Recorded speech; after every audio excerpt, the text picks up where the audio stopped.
Today's guest is someone who's a little outside the HVAC world, but trust me, you're going to want to hear this one. Adam Koehler is probably the most successful entrepreneur I know personally. He's one of the guys behind Dotloop, which changed how real estate contracts are handled online and eventually sold to Zillow for upwards of $100 million. He's now building another groundbreaking company called Content Credits. And today he'll tell us all about how blockchain-powered platforms are changing the game. We're going to dig into Adam's story, his views on blockchain, what it can mean for trades and logistics, and how ADHD might be a secret weapon in business. And because Adam never does anything halfway, we'll also talk about the importance of community, why local marketing still matters, and how small business owners can make a real impact where they live. Let's get into it. This is my buddy, Adam Koehler. We've known each other since we were like 12 or 13 years old. Yeah, I think that's right. Is that right, Adam? It probably is. 13, something like that. I mean, down on Hillside. We grew up together, city kids. We were in a lot of city kid stuff, and but we're here today to talk about it. So I wanted to bring Adam. Adam's probably the most successful entrepreneur that I know in my particular circle. So even though he's not directly in the HVAC industry, he has a really, really cool story to tell. And I want him to tell his story and then talk about bunch of different stuff. So Adam, just tell us your journey and where you started and where you're at now.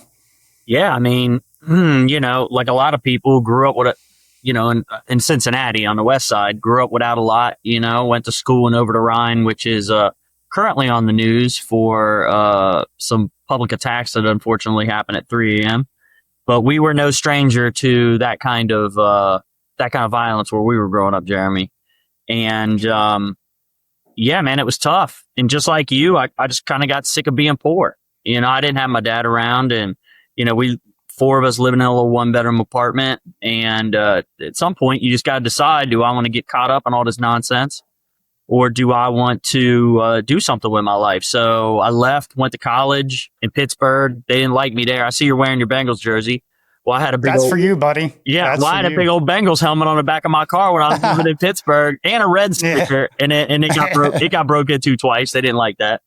But yeah, that was a wild place to go if you were a Bengals fan. But went to art school there for computer animation and multimedia. Came back here. There wasn't no computer animation jobs in Cincinnati, so I ended up at Kinko's downtown working second shift, which is now FedEx for the people who don't remember what Kinko's was. But man, just worked one job to the next job, and then finally realized I didn't want to work for corporate. I wanted to be my own boss. Met some other guys. We started a company called Dotloop, which if you're an HVAC people, there's overlap with real estate and HVAC, obviously. So, we started a company. We essentially got rid of the fax machine in the real estate industry. So all those negotiations you would fax back and forth between realtors, well, you didn't have to do that anymore with us. Everything was digital. We just digitized all the contracts. And about 90% of all the real estate agents in the country, I think at this point, use, or at least signed up to use the software. But we sold it to Zillow back in 2015, and about $2 trillion had passed through our platform before we sold that. One of my co-founders, the guy who came up with the idea and ran a company and all that, he's now off doing another thing called Picasso. That's worth over $1 billion at this point. I'm doing something else called Content Credits right now. Our buddy Matt's doing some stuff. He lives up in Michigan now. But yeah, man, I mean, it created additional entrepreneurs, right? So, some guys that used to work for us just raised $2 million for their startup recently. Another real estate, startup, another real estate play. So, I mean, the cool thing about it is like, you see the multiplying effects of your efforts, right? It's not just about the company you build and what you do, and the money you make off of it. It's watching other people grow. I mean, look at cities like, Seattle, San Francisco. We were just in the Bay Area last week. Like the effects that had, like Apple Computer, Hewlett Packard, those kind of companies that started out in the industry, just turned that state into one of the largest economies in the world. And that's the kind of stuff that happens when entrepreneurship takes effect and you have successful people and other people that worked for you that were hungry that turn into entrepreneurs themselves. So that's what I'm all about. I'm sitting in my co-working space right now about an old Knights of Columbus building in Covington, Kentucky. I just got my ridiculously expensive estimate for doing the upstairs last week. So we're working on getting some financing for that. But yeah, we got a commercial kitchen in here with a lady who rents from us. She's a caterer. She owns a catering company. She does a co-working kitchen downstairs, about 5,000 square feet. This floor here is all businesses. And then the upstairs is going to be an event center, which is going to help her business downstairs grow. Because every caterer needs an event space, and that's also going to help us too. But multiple other things. Got my hands in a lot of stuff. Another guy from our network, Dave Horton, who will be a guest here. He has an office there in your space. It's a small world. He's walking out of the kitchen. Yeah, across from me. So he'll be on at some point in time too, for sure. He's another guy that I grew up with. And, another Clifton guy for sure. Oof. Clifton Heights, baby. Yeah. So tell everybody what content credits is. So first I'll preface this by saying I may have been in the room when the idea was born. I'm not sure, but I did hear about it a lot earlier than Adam ever put it into fruition. Him and I were working on a separate blockchain project, and this actually started out. We were like, hey, content credits is the way to go, but it morphed into something else. But Adam kept the idea alive, and he's made it into a whole thing. So I'll let him tell you about it. Yeah, so it was actually about 15 years ago I came up with the idea. I was browsing around and we were buying photos for like P&G or somebody for their newsletter. And back in the day, if you were a graphic designer and you wanted to put a particular photo in like a big company's newsletter or on their website or something, the company had to buy the rights to use the photo. So it'd be like $5,000 in order to use it for a set amount of time, right? And then iStock Photo came around and they were like, wait a minute, why don't we just sell that photo for $1 to 10,000 people? And then we started buying, iStock photos for our projects and everything for $1, $5. It started out $1, right? And then it went up over time. But I was like, why couldn't you do that for content? So then we did Dotloop, and, the one thing led to the other. That idea kind of went away. And then, we were talking about doing something in blockchain. I was like, man, this content credits thing would be perfect for crypto. Yep. Right. Yep. And this isn't necessarily a crypto play now. But there is some potential blockchain on the back end accounting, which blockchain totally makes sense for accounting. Right. But yeah, the idea is are you sick of paying or of hitting those paywalls? 99% of people that hit those paywalls bounce. So when I get to an article, Jeremy sends me an article about something great he did in the HVAC industry, and it's on the local business courier. It's on the local paper in Knoxville. I don't have an account to that newspaper in Knoxville. Never will, because I don't live in Knoxville. So it's behind a paywall. I can't read it. So why not just pay a quarter and get past that paywall? So the idea is people pay us $10. They get 40 credits. So they're pegged at a quarter, right? They get 40 credits. After a while, you don't even think about how much you paid for them. You just know you got credits. I hit a paywall. I want to read it. That's the point of FOMO, right? That's the point where I'm like, I want to read this, but this paper is frustrating me. Oh, I've got credits. They click a button on that paywall, gets them past the paywall. They can read the article for a quarter. So that's generally the idea. And it's good for the publisher too, because they get paid off of ads. And if those ads are hiding behind a paywall, nobody's ever going to see them. That's a great point. Yeah. And you got Google zero-click search now. So when you do a search in Google, they give you a rundown of what you're looking for. So you never click over to see the actual article anymore. So it's killing their ad revenue. I think in 1 month, most of the newspapers, the big newspapers, lost about 30% of their ad revenue just because zero-click search. Does that thing summarize articles that are behind paywalls too, or how does that work? Yeah. It can get past them. Yep. So what they're doing now is they're trying to do deals with the AIs.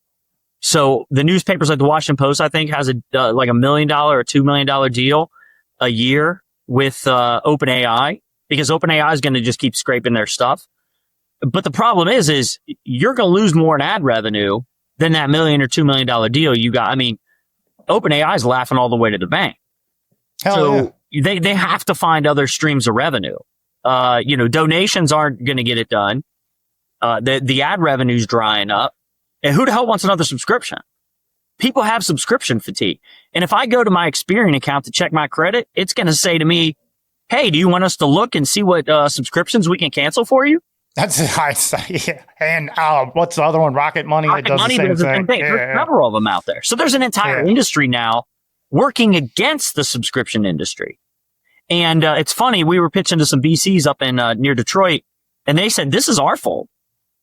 Like every time a startup comes in here, we tell them they need a subscription model. They need a subscription model. You need reoccurring revenue. Add some kind of subscription model. So now everything's a subscription. Dude, my car, I have to pay over, $40 a month just to keep the GPS live on my car. And I rent it out on Turo. So I need the GPS, right? Yeah. So there's a subscription on top of the $1,000. I pay like $1,060 a month for that car. Add on another $40 now. I'm up to $1,100 to pay for that car because they got me to pay for it. Now they're getting me on the subscription. It's crazy. Everything, man. This watch probably has a subscription I don't even know about. My ring, dude, this ring I got, the Aura ring, is like $5-6 a month to track my sleep and everything. Everything. And for people like me and you that are extreme ADHD, subscriptions are easy. Like, I got to see this thing right now. And then we subscribe and then we forget we ever even had it. Like, I have so many one-off subscriptions where my wife will be like, why is this thing coming out of our bank? I'm like, oh, it's a subscription I forgot to cancel. Like, well, they can't even do that anymore. So the FCC just came out with some kind of rule. And I've been doing a lot of, I dig in and I start doing research. Yeah. So the FCC just came out with a rule that it has to be as easy to cancel as it was for people to sign up. So if it was a one-click sign up, it has to be a one-click cancel. And they're also working on making it to where you can't auto-subscribe people to a higher amount. So like say you get signed up for that $1 a week, right? Because they're always trying to get you. The Wall Street Journal, all of them are like $1 a week. Well, if you sign up for that $1 a week now, they can't just next month change it to $30. Didn't that just go to the Supreme Court, though? Yeah, I think that it got overturned, and now it's in the Supreme Court. They're trying to, it was a law. Somebody's sued, and it got overturned or something, and now it's in the Supreme Court, from what I just read. I think so. And I think the FTC, I think one of those 3-letter agencies has something to do with that, too.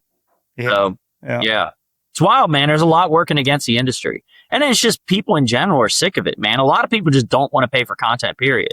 There's enough free content out there. I'll find it somewhere else. Yeah. So I try to circumnavigate it as much as possible, but I can tell you right now, I would use content credits, like for sure. There's no doubt about it. Like I would use, how has the reception with the publishing industries been? Have you guys, like, I know you're out there raising money. How's all that going? Tell us, where you at in the stream of things? Well, and this isn't even the first time it was tried. There's been other companies. Like the more I'm in this and the more people I pitch the idea to and talk to, especially VCs, they're like, oh, so-and-so tried this before. I'm like, who are they? And then I'll look it up and they're out of business, right? I think the problem was the timing wasn't necessarily right. I think they did not put the button on the paywall. So there is another company out there that Google's kind of partnered with right now. What they do is they have a button, but you have to go through Google's ad manager if you're a publisher in order to use their Google's paywall, right? You can watch a video or you can click the button and put it on your tab, right? And then once you get up to $5 on your tab, then they send you a bill. See, we collect the money up front. So if somebody's like thinking about investing, why would they want to invest in the company that's like putting it on your tab? They may never get paid. We get the $10. We sit on that money until somebody uses it, right? And then if you use a quarter, you click past the paywall for 1 credit, then the publisher gets 20 cents of that. We keep a nickel. So the saying is if I had a nickel for every time somebody did blah, that's like we're making the company for that now. Yeah. I saw you putting that out there before. Like, I will have a nickel, by the way, if this goes the way I want it to. If I had a nickel for every time someone clicked on a paywall, well, turns out we might. This week's episode is brought to you by NoSo. Ready to 10x your technicians? Field service teams are missing out on revenue. NoSo's AI ensures you capture every opportunity and finish every job with zero paperwork. From diagnosing tricky issues on site to automatically writing up job reports, their AI assistant, NoSo, supports your technicians at every step. To learn more about NoSo, click the link in our show notes or head to their website at noso.so. let's talk about ADHD seriously as a thing. Like, that you and I are a little bit similar this way. Tell everybody how I know you are the ADHD superhero. So tell us how you make ADHD your superpower. I think in a way you could turn it into being way more productive. Yep. And I'm kind of afraid, and a lot of people I think I've heard that have ADHD or whatever, I've heard them say that, right? And when people are like, oh, you have ADHD, do you take whatever it is, Ritalin or something like that for it? And they're like, no, like I'm afraid of what it would do to me, what it would do to my productivity. Because they say you can't multitask, but I did my DNA research and it said I'm actually better at multitasking than most people. And I don't know if that's the ADHD or genetics or what it is, but I got so much going on. Like if I took some Ritalin or something, I don't know what it would do, like would I be as productive? I mean, right now I'm freaking out. Like I'm going to look at my Twitter account to see what people replied to my tweet, It's like I can't sit still. I mean, and you're probably the same way too. It probably drives your wife crazy because my wife is more of an introvert. She is not all over the place. But I'm big into personality too, like the personality studies, like the Myers-Briggs and DISC assessments, and all those things, the Enneagrams. And my personality type, I'm an ENTP, which is one of the entrepreneurial types. But we're also we play devil's advocate, and we like to argue. And we're even if we agree with somebody, we're just going to take the opposite position just to make them work for it, right? Work for your opinion. And we learn that way, right? I mean, that's what I was going to say. That's how I learn. Yeah. Like challenging people is how we learn a little bit. Yeah. And challenging ideas and concepts and everything all the way down the road. That's what makes you dig in farther and farther and farther. Like you said, I like to dig in. Like I know you're an up all night research guy sometimes. I remember when we first got into blockchain, Adam was calling me at 4 a.m, like, man, you got to stay up. This is the best time to sell your stuff because China's dumping right now. And he'd stay up all night long analyzing the ebbs and flows of the blockchain at the time. I think it was Ethereum we were messing with back then. Remember we were watching charts and I was like, sell it now. Like it's I'm on the phone with you and then it dumps after that. Like there was a pattern. There was a pattern. The bots were running it, man. They were just automated bots running the buys and sells because there just wasn't enough volume. So they were faking the volume for a long time, I think. And they had just bots buying and selling on the back end. And what we messed up with is we didn't have buy orders in at 10 cents. Remember back in, 2017, 2018? When Ethereum crashed on, there was some big sell order or something that came in and the system couldn't handle it. Yep. And then a bunch of people had like buy orders at 10 cents and they had to give it to them. I mean, it dipped on Coinbase. Yeah, and I was out in the middle of nowhere at that time and didn't even have service. And by the time I got back, it was all over with. I'm like, oh, what the hell's going on? And your brother got me into this madness.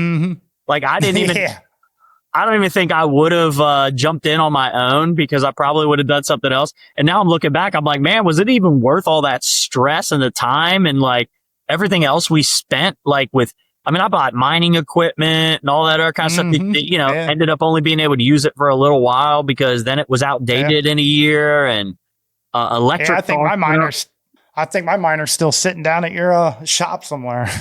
probably upstairs with all mine, just sitting up there doing nothing. Yeah, but I bought a big fan. We cut a hole in the wall upstairs so we could suck all that heat out of that room up there. I mean, we were doing all kinds of stuff. And I've ended up buying a bunch of miners down in Kentucky, but I could only run them for like 6 months before they really started like not doing anything. And the electric wasn't even worth it. I spent probably $50,000 on those stupid machines. And I was doing it for a while, man. It was like $400 a day or something it was making for a while there. And then, I made some money, a little bit of money in the beginning when we first bought those things. I made $3,000 or something like that, Yeah. But then I ended up just putting it into some shit coin and, losing it all anyway. So it was like, it's the hype was crazy, man. And it was a learning experience. And now I see the next generation kind of going through that same thing where they're chasing all these like garbage coins and stuff, trying to make money. And they don't understand how the pump and dump thing works and the cycle. So it's like, it's crazy. Like, I feel like if I really got back into it, I would be smarter about it and probably make money at it this time.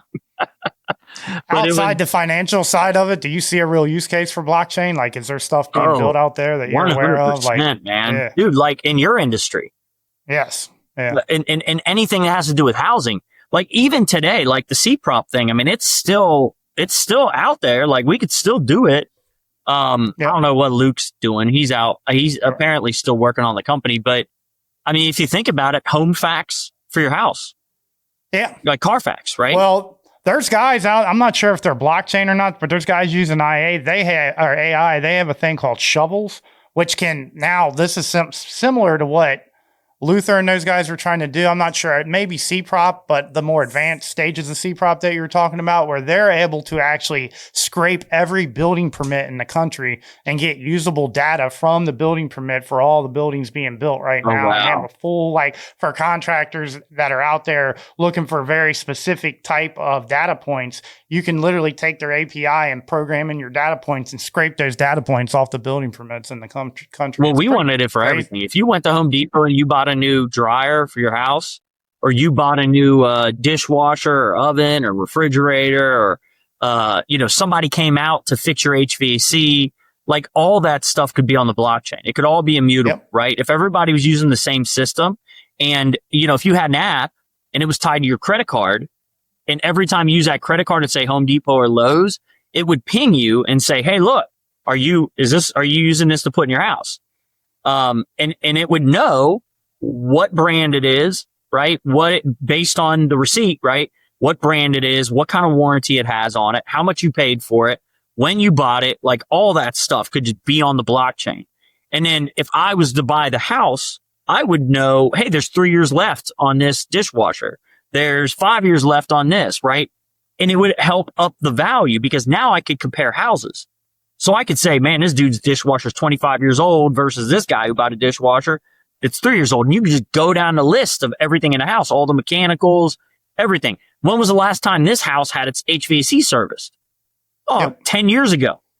Or if the performance was verified on the house, or if the performance was verified on the HVAC, all that is house. And the cool thing about blockchain is it's mathematically based, so it talks in numbers to everything. So you can literally, if there's some kind of device or anything it sees a signal, you could connect that into the blockchain and have that stuff autonomously verified without any human interaction whatsoever by whatever standard you set on the blockchain. Yeah. It just Let's talk about that. Explain to everybody what a smart contract is. I know you know that like the back of your hand. So you guys know that Bitcoin came out. And literally, Bitcoin is just a ledger. It's just a ledger of transactions. So Jeremy wants to send me a Bitcoin, which would be great if you did, Jeremy. I remember when they were $400. But he wants to send me a Bitcoin. Well, the computers, right? There's millions and millions of computers out there that mine these transactions. They just check the ledger. They're all running the same ledger. They're all looking at the same ledger in real time. They all check it. They say, hey, it looks like Jeremy's got a Bitcoin to send Adam. And then all the other ones say, yep, we agree. Send it over. And it just updates the ledger. It takes one out of Jeremy's account, puts it in my account. There's no bank needed, right? The computers do it all. But it was just money. So then what Ethereum essentially came up with is Ethereum said, well, why don't we add smart contracts to this? So instead of it just going over, maybe there's a contract that sits in the middle of that says, if Jeremy sends this Bitcoin, it's for something. Once Adam performs these tasks that he's supposed to do, then we will release it. So it essentially created an escrow account in between that transaction. So that's what the whole smart contract thing did. And that kind of changed the blockchain world because, it added an additional layer of intelligence kind of to what was happening in those transactions. So then people were like, well, you could do that with legal contracts. This isn't released until Jeremy signs this DocuSign contract that somebody sent over, or Dotloop contract that somebody sent over. Then the funds are released, right? So it was really interesting. So the idea was to disrupt all these different industries, legal, even our industry. On the back end, when you pay that quarter, right? So that quarter comes in, you already paid for it. You already gave us $10 for that 40 credits. So there's already a value assigned to what a credit is. But then when you use that credit, now it's collecting data on top of the 25 cents that you spent. That data is arguably worth more than even the quarter that you spent. Because then what happens to that 25 cents? It has to break into pieces. So we get a nickel. Maybe there's a smart contract between the publisher and the person who wrote the article now. Maybe they have a pre-written contract that says, hey, we're going to get 20 cents. Content credits is going to get a nickel. But if there's a writer, the writer also gets a nickel. So the quarter comes into our system. We get our nickel. It hits the smart contract. They say, hey, the writer gets a nickel. And then the publisher gets 15 cents. So then at the end of the month, we reconcile with everybody. But if we had a centralized system, we could arguably cheat them. We could move credits. We could just say, these credits aren't real. But what happens with blockchain is it's an immutable ledger.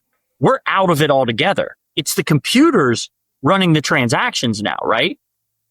So what ends up happening is that the system, the quarter comes in, hits that smart contract, the computers validate everything, put all the tokens, the percentage of the tokens in everybody's wallet.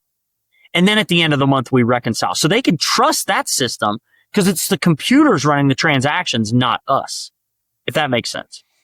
It does make sense. And so just to bring us into context for people that may be watching this from the different trades industries, here's where this gets really interesting. It could be used, and stay tuned, guys, because we're working in this space and we have some things this way that we're working with. But I just want to put this out there in the ether sphere. It could be used as a multi-level contract. So basically, if a utility was paying, let's just use a utility as an example. If a utility had a incentive program that they had, and it was based on performance of systems and homes, like verified performance, like they wanted the blower door performance verified, which is air infiltration. They wanted the duct leakage performance verified. They wanted the system, HVAC system performance verified. But these are all coming from maybe a couple different entities. Then there's a couple different people to pay, right? So there's the contractors first. The utility has to pay whoever's managing the program. This is how these things usually work. And then the program is usually paying whoever, once everything's verified, there's a big program management piece in the middle. Those guys are verifying that all the things have been done. Then they're sending out the payments. With blockchain, hypothetically, we could do away with the program managers and we could just say, hey, once this equipment verifies, boom, that unlocks one part of the ledger. Once this equipment verifies, boom, that unlocks another part of the ledger. And once this equipment verifies, boom, that unlocks another part of the ledger. Then it would pay out whoever. It could also automatically pay each one of those guys as they're verified. Boom, boom, boom. They get paid whatever they're supposed to be paid. And then also, too, the homeowner's incentive would be enacted by the blockchain as well. Like, boom, it unlocked their incentive. They did everything they were supposed to do. It's all verified. So the homeowner gets their utility rebate or whatever it ends up being for having that stuff done. And at the same time, like you said, and this is one of the most important parts, an indelible record is created on the blockchain of that house's performance into perpetuity. It never goes away. It's always right there. You can see what was done to the house in real time and when. And that's, it's geotagged, date stamped, all that stuff is done right there in the blockchain. That's right. That's right. Yeah. And we're doing that. There's a blockchain consortium that we started a while back. I had to go down to the State House of Kentucky and testify so the state could officially launch it. But I'm part of that. And it's just a working group to figure out how to use blockchain technology in different phases of the government. And one of that is critical infrastructure. Because at the end of the day, guys, it's a centralized system versus a decentralized system. In a centralized system, you really have one point of failure, just that one computer that's sitting somewhere versus a network of computers that validate these transactions. So if you think about it, critical infrastructure, the water grid, the water system, the electrical grid, all these things. I mean, if a bad actor wanted to hack a lot of these centralized systems, they could take down a lot of stuff in our country. So the idea is how can the state of Kentucky, in our case, decentralize some of these things and increase the security on these systems that we have. So there's a lot of that going on right now. A lot of discussion around how to use blockchain in that. There's a lot in the supply chain logistics world. So the funny thing is Walmart actually did a study on this where they sent a box of mangoes through their typical supply chain.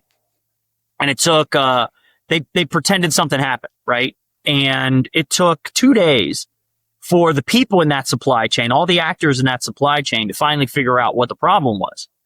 And, something was sitting on a dock too long. Like it was sitting in a crate got moved. They didn't know where it was. And the mangoes went bad, right? Because it was in the heat. So, and then they sent it through a blockchain system. And it took 2 seconds to figure out what the problem was. Because I have to call every single player in that supply chain because I don't have access to their centralized computers. Only they do. And I don't know what happened. I don't know if the thing got scanned, by them. So as Walmart, I have to be like, hey, where's my box of mangoes? And I'm calling everybody in the supply chain, the trucking company, which good luck with calling the trucking all the warehouses, call everybody, figure out what's going on. Hey, can you check your computer system to see what happened? And chances are they're going to lie. So in a supply chain, nobody trusts anybody else fully, right? Yep. Because they're trying to save face. So in a blockchain network, you have those smart contracts, right? So if that box is scanned, it's tied to the IoT device, right? And so that scanner is tied to, it sends a signal onto the blockchain record. And once that signal is sent, it's immutable. You can't change it after that. Nobody can change it. That's what I'm talking about right there. Right? That's what I need. Yep. So it can't change. So if that thing doesn't get scanned in that warehouse, we know it didn't get scanned. And then when they finally do scan it, it was 2 days later. So every player in the blockchain has access to that record of what happened and where that thing is. And I can go there. I can look at it 2 seconds, figure out exactly what happened. I don't have to call anybody. It's right there. Everybody shares it. Right. And then everybody who's a player in that, everyone who's a player in that supply chain is held accountable. Yeah. And I think the way, there's a lot of, you may know this better than I do, but I know that there's a lot of blockchain use in logistics right now. I think that's one of the main uses of blockchain is in logistic companies like trucking companies, shipping companies, stuff like that. I think they are one of the most active users of blockchain out there right now. And it's the format that it is, smart. And it makes sense. I mean, in Cincinnati, the area I'm in, Northern Kentucky, Cincinnati area, supply chain logistics is huge here. I mean, you think about it. We got River, right? We got TQL out there in Milford. Or, TQL, one of the biggest freight brokers in the country. R&L Carriers is not far. It's right up the street. Yeah. You've got the GE Aviation, which is now headquartered here since GE broke up. You got the largest consumer packaged goods company, P&G, here. You've got the largest grocery chain in the country, Kroger, based here. Cintas is all over the place with their floor mats and stuff and their soap and everything else for the toilet paper for bathrooms and offices and all that. Yep. They're huge. And it's just where you're at. You're on I-75, which is one of the busiest north to south corridors in the whole country. And then up in Columbus is 70, which goes east to west. And you got river travel. You've got one of the busiest logistics airports in the country with an Amazon hub, a DHL hub. We got all kinds of stuff going on here with supply chain logistics. So the idea when it comes to economic growth of this area and where the next job is going to come from, I say lean into that, right? Because California can't compete with us on that. I mean, we're a day's drive from a third of the U.S. population when we're here. I mean, you're a few hours from Chicago, an hour and a half from Louisville, an hour from Lexington, 4 hours to Pittsburgh, Columbus, Cleveland, St. Louis. I mean, it's all right here. Like, you can get to, DC in not that long. So, this idea that Cincinnati's in the middle of the country and that's somehow a bad thing is not a bad thing. I mean, Detroit. Yeah, no, the Midwest. It's the Midwest, called the Midwest for a reason. I mean, it is where there's a lot of middle lane travel at up and down the state. Like you said, 75 and 71 are the most traveled interstates in the country, or one of them anyway. Well, and the railroads. Sure. I mean, we lived right by the railroads growing up, you know? I mean, they got huge railroad here. B&O was right around the corner. That Superman. True. Superman just had Union Terminal, and Superman, Union Terminal was a big... It's back. Yeah, well, it was in the original Super Friends, and now they brought it back in the new movie. It's pretty awesome. I love it. Yeah, the Justice League and all that. They all hung out at the Union Terminal. I have a little, I collect those Funko Pops, which I have a see that Tupac around here, there. But yeah, Tupac, I got to. Yeah, I brought this probably won't always be our setup, but it just so happened we were doing some promo stuff, and so I brought in all my stuff to ADHD it out or whatever, and it just happened to have it as the background for this. So it worked out as a good backdrop for the podcast for today. Oh yeah, I want to talk to you really quickly. We got a few 10 minutes or so left here. Marketing. I know that you own a marketing company. Reversed out. You've done a lot of stuff for us. Adam's helped me immensely in the growing of my couple businesses, and so I always appreciate that. And I want to number one, plug his business, Reversed Out, but I do want you to give your opinion of what makes good marketing in a high trust, reasonably low tech industry like HVAC. Like, what as a marketer should people be doing to gain that trust? Well, 6 months ago, I would have told you local search, right? Which is still a big deal. But I mean, AI is killing the search industry. It's summarizing a lot of things for you now, like I mentioned before. So not as many people are going to scroll down the search page as they used to be scrolling down the search page. So, I mean, you remember if you were on page 2, you might as well not even be on Google. I mean, you had to be at the top. So really, this has become a pay for play thing. The free searching, the organic searching stuff is kind of going away. And now, I mean, you gotta pay Google. You gotta pay for ads. You've got to pay Facebook for ads. You've got to, I think one of the best ways is do things like this, do podcasts, get in your community, sponsor those little league games. I mean, the stuff that's always worked for people in the HVAC and the contracting world, right? All the blue collar guys. And the crazy thing is just recently, somebody sent me, I'm in this big Catholic network, right? Legatus. And they just sent me, there is a college opening up in Youngstown, Ohio, that's focused on the trades, a college that is run by, just a bunch of Catholic people that are in the trades, and they started this own thing. And so I sent it to Bernie Moreno yesterday, our federal senator for the state of Ohio. And he's going to look into it because we need to be plugging the trades. So if you see, absolutely, I mean, 100%, dude, how many more, social workers do we need coming out of college with 4-year social work degrees? Exactly. I mean, they just get absorbed by the government. You see what's happening now. All these people are losing their jobs because the government's like, the Fed, Trump and all these other guys are like, why the heck do we need, these bloated nonprofits, and why the heck do we need USAID, and why do we need it? They just absorb these graduates from the college that are all pretty much doing the same thing. And I wish the colleges would start being honest with these students and saying, guys, we got enough social workers. There's 50 social workers graduating this year. Where are they going to go? They're going to go into city government. They're going to go into the schools. The reason the public school system sucks so bad is it's administrative heavy. You got too many teachers and too many levels of administration. Not really too many teachers, but you got people above them. Aren't even necessary, and not a lot of money goes to the kids. I mean, you went to CPS. I went to CPS. The kids, the money doesn't get to the kids. It doesn't translate. Do you think this is one thing I was reading about all that AI, the summary AI thing you're talking about, and I think this is true because I've tested it on myself, but they were saying that thought leaders are really going to be the winners of that AI summary game, because it's the more legitimate content that you have out there. AI is smart enough now to scrape for the legitimate content versus the fluff content. And so it's going to pick up the legitimate content, the thought leader content. And I actually did some Google playing around, just anecdotal stuff on my own with, that search function with my like terms that would be in our industry. And I came up a lot because I have a lot of written and recorded stuff out there. And some of the other people that we interact with in our industry also came up a lot. And it's like, this person said blah, blah, blah, blah, blah about this right at the top, and then their company is this. And so like, I think that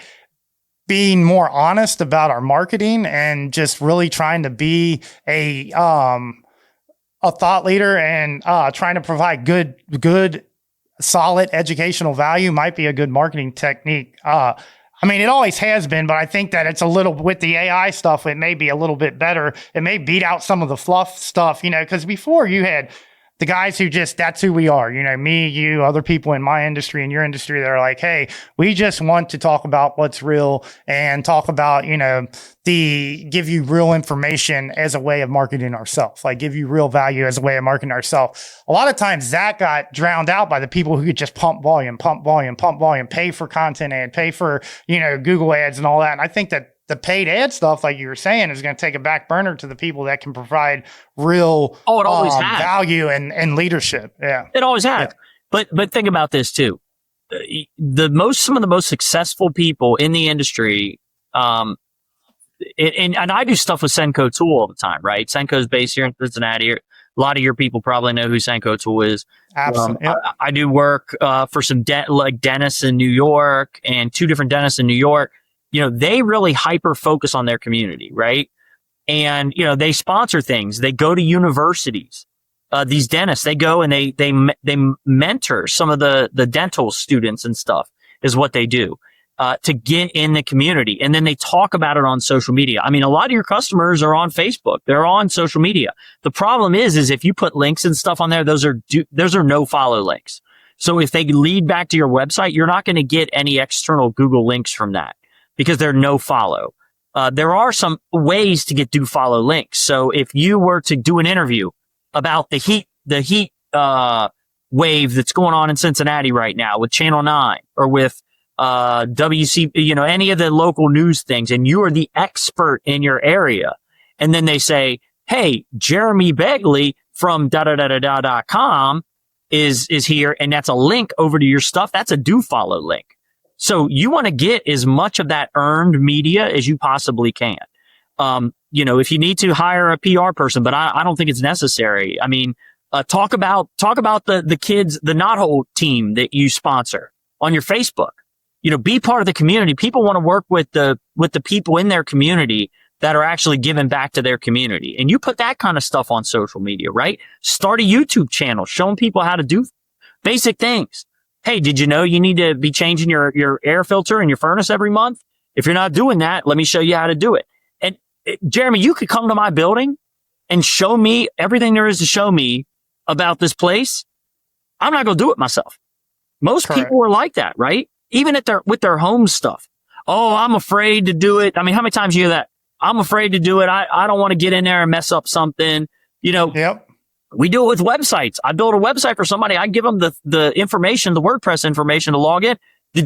A group just hit me up today. There's 2 candidates that are running for elected office here in town. They're like, Adam, can you put links on here to their websites? I'm like, I gave you they won't do it, right? I gave you the login. Why can't you do it? They won't do it, right? They're older. They don't even want to deal with it, right? And I get it. And me, I'm busy. Like, there's different reasons why people don't want to do this and why they want you to help them do this. So if you create a YouTube channel, that's one of the best ways. You start plugging in the terms for your local area, Knoxville, maybe a particular neighborhood in Knoxville. And you start saying, hey, if you're in Knoxville and we're about to have a heat wave, it's going to be 90 degrees all next week. Here are the things you need to do now to prepare for that, so your system doesn't overload and you're sitting there calling us and it takes 3 days to show up. Because there's no HVAC people, Go into the high schools, guys. Like, these kids, not everybody's meant for college. Like, you guys know it. You're in the industry. Like, you don't want to go to college. A lot of people don't. I didn't even want to go to college, although I did. Yeah.